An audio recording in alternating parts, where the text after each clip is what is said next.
কোনো একটা সম্পর্ক যখন শুরু হয় তখন সূচনা দিয়ে শুরু হয়, বুঝবেন। আর যখন শেষ হয় তখন উপসংহারে এসে শেষ হয়। দেখবেন সম্পর্কের শুরু এবং মিডল পয়েন্টটা আর শেষটা, এই তিনটের মধ্যে প্রথম এবং শেষটা কতটা মিল আছে। আর এর জন্যই আমাদের কষ্ট হয়। একটা সম্পর্ক বা একটা মানুষ ভুলে গেলে, একটা মানুষ আমাদেরকে ছেড়ে চলে গেলে এই কষ্টগুলো আমাদের অনুভব করতে হয়। আর এই কষ্ট থেকে কিভাবে বেরিয়ে আসব তার বৈজ্ঞানিক ব্যাখ্যা একদম পুঙ্খানুপুঙ্খভাবে আলোচনা করব। প্রথমত, একটা মানুষ আর একটা মানুষের সঙ্গে কোনো একটা সম্পর্কে যুক্ত হচ্ছে। দুজন অচেনা ছিল, হঠাৎ তারা পরিচিত হলো। যখন তারা নিজেদের মধ্যে পরিচিত হবে, নিজেরা নিজেদের ভালো দিকটা উল্লেখ করবে। যখন তারা এরপর মিডল পয়েন্টে চলবে, তখন ভালোর সঙ্গে খারাপ দিকটা প্রকাশ পাবে। এই ভালো খারাপের মধ্যে যখন ব্যালেন্সটা ইমব্যালেন্স হয়ে যায়, তখন একজন থেকে আরেকজনের ছাড়াছাড়ি হয়ে যায়। আর সেই মুহূর্তে যেই ছাড়াছাড়ি হয়ে গেল, তখন যে খারাপ দিকগুলো বা তাকে নিয়ে যে খারাপ ভাবনাগুলো আমার মধ্যে ছিল, সেইগুলো হঠাৎ করে ফুরিয়ে যায়। তার ভালো দিকগুলো আবার আমার কাছে ফিরে আসে, আর সেই ভালো স্মৃতিগুলো আমার মনে পড়তে থাকে।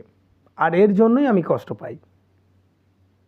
আসলে একটা গবেষণায় দেখা গেছে যে কোনো সম্পর্কের ক্ষেত্রে আসলে যে জিনিসটা থাকে আর যেই জিনিসটা আমাদের কষ্ট দেয়, সেটা হচ্ছে এক টুকরো অভ্যাস।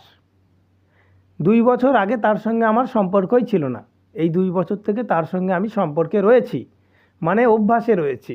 এই অভ্যাসটা আমাকে কাটাতে হবে। এটা কাটাতে পারলেই আমি কিন্তু আবার বেরিয়ে আসতে পারবো সেই ট্র্যাপ থেকে। কিভাবে কাটাবো সেটা আস্তে আস্তে আলোচনা করছি।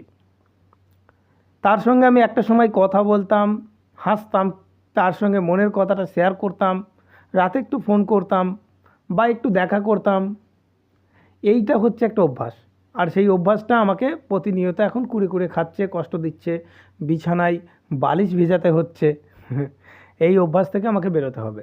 আর এটা বেরোনোর জন্য আমাকে নিজেকে সবার প্রথমে ব্যস্ত করে ফেলতে হবে। যখন তুমি ব্যস্ত থাকবে, তখন দেখবে সব কিছু তুমি ভুলে যাবে। আর যেই মুহূর্তে তুমি ব্রেনটাকে কোনো কিছু কাজে লাগাবে না, তখন তোমার সমস্ত ব্যথা বেদনা তোমার ব্রেনে। তাহলে সবার প্রথমে তার যে অভ্যাসটা, তার সঙ্গে আমার থাকার যে অভ্যাস, যে স্মৃতি, এটা ভুলতে হলে নিজেকে আগে ব্যস্ত করতে হবে। আর তার সঙ্গে আমার যে স্মৃতিটা, এটা যে চিরকাল একই থাকবে এটা নয়, আস্তে আস্তে ওটা ঝাপসা হবে। আর এই ঝাপসা হওয়ার আগে পর্যন্ত আমাকে কিছু নিয়ন্ত্রণ নিয়ে আসতে হবে নিজের মধ্যে। আমি যদি মনে করি তার কথা ভাববো না, আরও বেশি করে মনে পড়বে। আমি যদি মনে করি তার ভালো গুণগুলোকে আমার মনের মধ্যে বসতে দেব না, আরও বেশি করে মনে পড়বে। ঠিক যেমন কোনো জিনিসের মধ্যে যদি কাউকে আমি কোনো জিনিস দেখতে চাই, কেউ যদি বলে দেয় এটা দেখবেন না, তখন মানুষ আরও বেশি করে দেখতে চায়। আসলে মানুষ এই জায়গাটাই কৌতূহলী। মানুষের মনটাও তাই। যেই জিনিসটা থেকে আমরা দূরে যেতে চাই, সেই জিনিসটাকে আরও আকর্ষণীয়ভাবে আমাদের কাছে টেনে নিয়ে আসে। এটা আমাদের মনের একটা খুব বাজে গুণ। আর এটাকে নিজেকে নিয়ন্ত্রণ করতে হবে, বাইরে থেকে কেউ নিয়ন্ত্রণ করে দিতে পারবে না।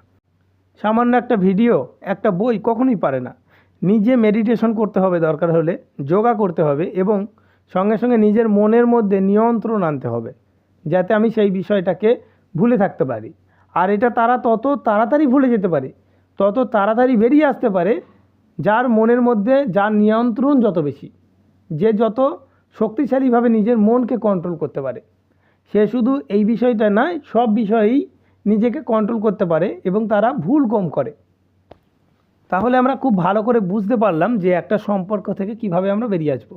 আমাকে মেডিটেশন করতে হবে, নিজের মনের ওপর নিয়ন্ত্রণ রাখতে হবে, সর্বোপরি নিজেকে ব্যস্ত রাখতে হবে কোনো না কোনো কাজে। আর সঙ্গে সঙ্গে আরও কিছু কথা, যে আমার সঙ্গে চলে গেছে, মানে আমার থেকে চলে গেছে, সে যে আমার জন্য সুইটেবল ছিল এটা নয়। উপরওয়ালা সবাইকে ভালো কিছু দেয়, ভালো জায়গায় রাখার চেষ্টা করে। তাই সে যদি আজকে আমার কাছ থেকে না যেত, আরও 2 বছর পরে গেলে আরও 2 বছরের স্মৃতি সে আমার কাছে রেখে যেত, আরও বেশি কষ্ট হতো। তাই যা হয়েছে ভালো হয়েছে, আর এটা মনের মধ্যে বসাতে হবে। আস্তে আস্তে সেখান থেকে বেরিয়ে আসতে হবে, আবার সব কিছু স্বাভাবিক হয়ে যাবে।